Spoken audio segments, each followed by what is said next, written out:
chapter 2. Somebody said this morning, well, if I'm preaching in the Gospel of Mark, you'll have to pray about preaching in the Gospel of Bingham tomorrow.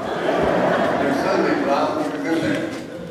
This is indeed an amazing story. It talks about when the word got out, there was noise about it, that Jesus, was in the house. And immediately, the house was filled beyond capacity. Isn't it amazing how the word can get out? Aren't you thankful for the media that got the word out? Locally and beyond. My sister was in Crofton, Maryland. And she called me and said, "Nigga, you think you're something, don't you?"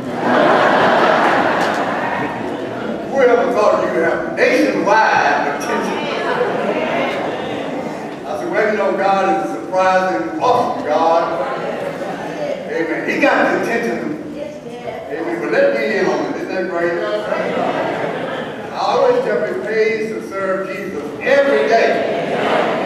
But every now and then, I mean, he just shows off, doesn't he? And this is indeed one of those days. I want to talk to you from that text.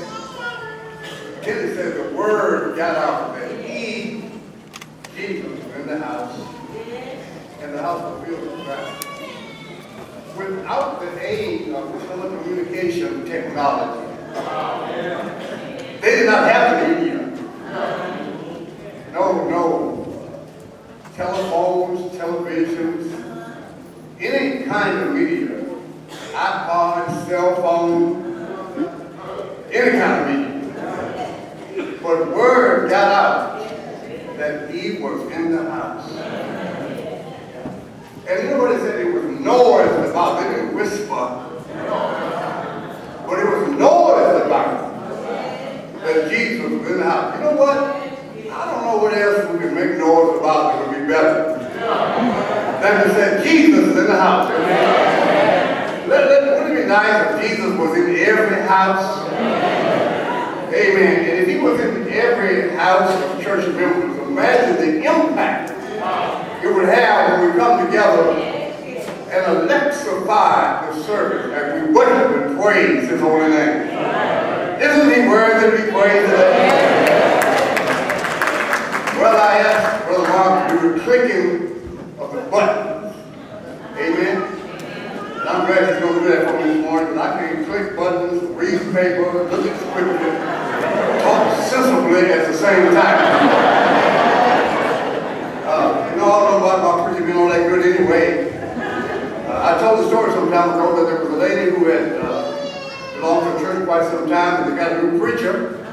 And every time she would pass by the preacher at the end of the service, she would say, "You are something else."